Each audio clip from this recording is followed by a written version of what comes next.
Welcome to the Nevis Newscast for Tuesday, April 23rd, 2024. I am Bronte Swanston Hendrickson. Monday, April 15th, we saw the official launch of the first phase of the emergency dispatcher training. The cohort of 13 participants who successfully completed the training were certified in CPR, automated external defibrillator, that's AED operations, and first aid.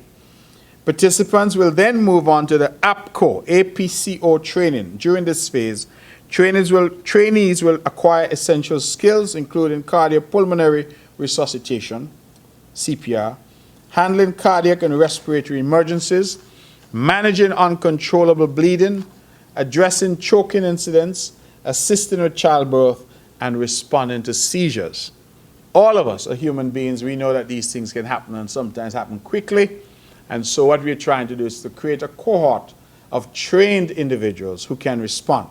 Premier of Nevis, the Honourable Mark Brantley, speaking during his monthly press conference held on Tuesday, April 23rd, 2024. Premier Brantley expressed gratitude to the Four Seasons Homeowners Association for partnering with the Nevis Island Administration on this initiative. He then outlined the goal and further detail about the initiative. The goal is to equip dispatchers with the knowledge needed to provide pre-hospital life-saving instructions to callers. The Ministry of Health thanks the Four Seasons Homeowners Foundation for their continued partnership. We all know that emergencies arise. That's why they're called emergencies. They're not planned. And when they do, whether it's a health emergency, somebody collapses, your child falls, there is a different kind of emergency where somebody's committing a crime, there's an accident on the road, whatever it may be, there's a fire that breaks out. You want to be able to call and get help immediately. And so we have the old 911 system in place, but I think we can all say that it does not work optimally. We saw that there was a gaping hole in terms of our response to emergencies, and we wanted to fix that. And I want to thank very much the Four Seasons Homeowners Foundation. They have always been excellent partners to the island of Nevis. And I want to mention in particular Miss Anne Gergley, who has been the person leading the charge. She is very passionate about this, and she has really been a source of inspiration and help to the Nevis Island Administration, to our Ministry of Health. And so what we're going to do is we are, one, training dispatchers. Everybody will be housed at our CCTV command center. And so when you call now, the designated number, it will be perhaps 911, perhaps a different number, but whatever the number is, when you call that number, that will go directly to that CCTV center. Individuals there will be trained. Sure, you all see, when you watch movies, you see people call 911 and the dispatcher answers. And they will be trained to keep you on the line, find out what is going on, but in the same time, dispatch the necessary help. It could be police, it could be fire, it could be ambulance, whatever the help is that's needed. And I'm told, which is impressive for me, that the response time, it has to be, I think, under 5 minutes. Premier of Nevis, the Honourable Mark Brantley. We have had some 54 persons thus far who have benefited from our Culturama Enhancement Initiative. And you will recall that we announced this initiative about Culturama. The idea is that if you are doing aesthetic improvements to your properties, you're painting, you're fencing, you're doing your driveway, you're improving, essentially. We want everybody to try and lift the appearance of their properties. Then the government is offering you duty-free and VAT-free. The only thing that you will pay would be the customs service charge on the materials. Premier of Nevis, the Honourable Mark Brantley, speaking about the Culturama C50 Island Enhancement Initiative while delivering remarks during his monthly press conference held on Tuesday, April 23rd, 2024. The Premier also advised of some restrictions. The Ministry of Finances asked me to tell you that many people, whether they have not paid attention or they have simply misconstrued the initiative, that they're coming and they're now saying, well, listen, I want to add a room to my house, or I want to change out all of my furniture in my house. I want to buy a microwave. I want to buy a refrigerator. This is not intended for that. The only people that we are catering to for changing furniture are those who are operating guest houses, villa rentals, and who have a business license. So for those who are in the rental business, we are saying that if you want to upgrade your furniture, then certainly you can access this. But if you're in a private home and simply figure that this is your time to buy a refrigerator or to change out your furniture set, then this is not the initiative for you. Among other requirements, each applicant must submit a completed application form, which will be available at the Ministry of Finance, Building Board approval, if applicable, contractors' estimates of the cost of the project or bill of quantities, a valid government identification card, and a valid business license for commercial entities with up-to-date payment of taxes. The Culturama C50 Island Enhancement Incentive Program will run for the period of February 1st to August 31st, 2024. Contact the Nevis Tourism Authority for more information on the initiative.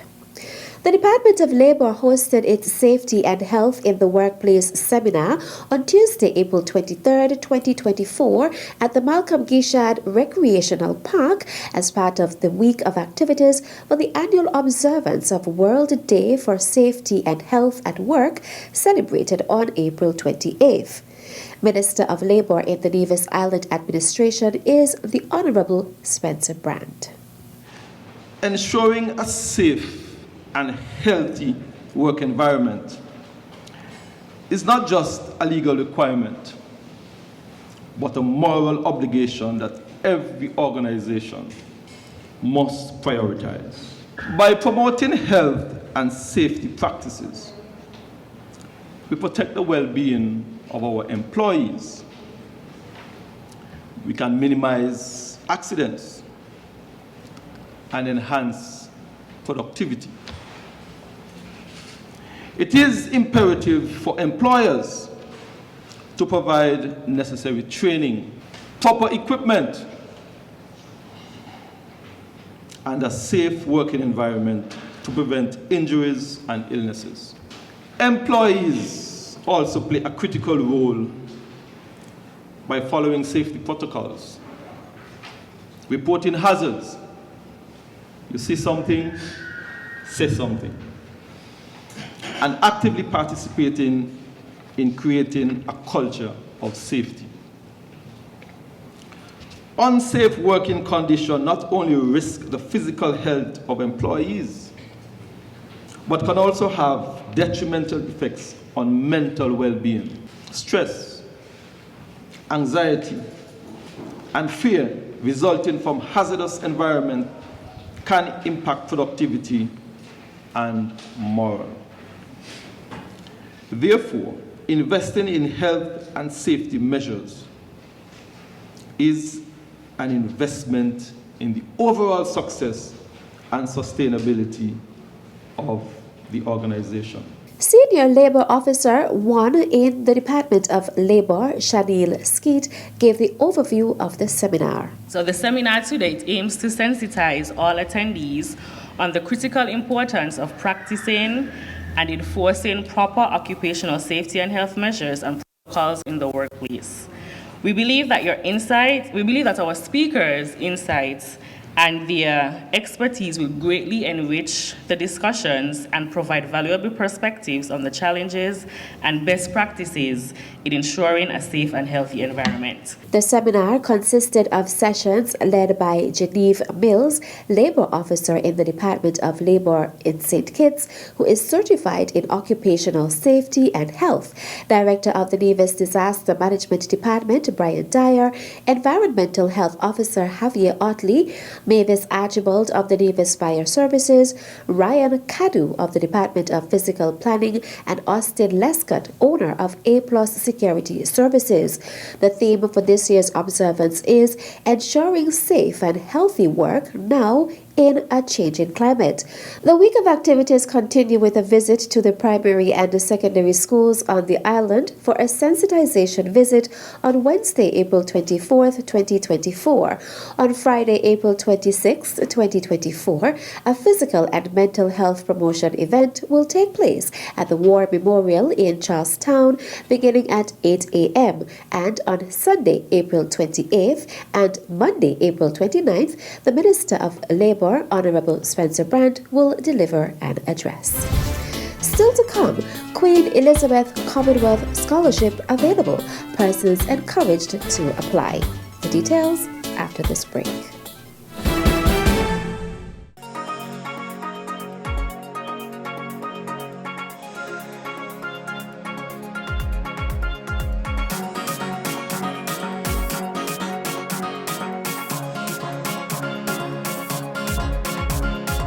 Celebrating culture, embracing our history.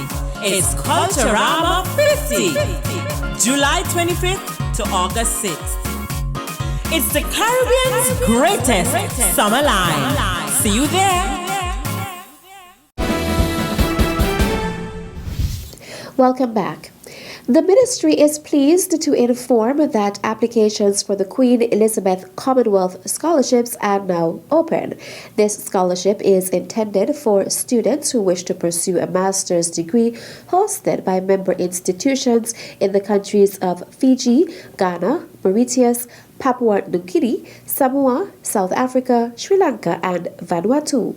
Included in the scholarship are fully funded tuition fees, living allowance, return economy flights to host country, one-off arrival allowance, research support grant, which on request only and subject to approval.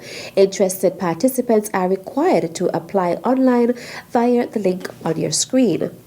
More information pertaining to the scholarship can also be accessed from the aforementioned website. Please note that the deadline to submit applications is Friday, May 24th, 2024 at 11 a.m. The ministry is pleased to announce the Japanese government scholarships for the 2024-2025 academic year from the Embassy of Japan. Citizens of St. Kitts and Nevis desirous of pursuing postgraduate studies are invited to do so under the Japanese government Mixed Scholarship Program. Interested persons are required to complete all forms and submit the necessary documents to the Ministry of Foreign Affairs by Wednesday, May 22nd, 2024. The forms can be accessed via the link on your screen. It is important to note that suitable applicants will be required to sit an examination and attend an interview at the Embassy of Japan in Trinidad. And that's it for this edition of the Nevis Newscast. On behalf of all of us here at the Department of Information, I am Bonti Swanston Hendrickson. Thank you for viewing.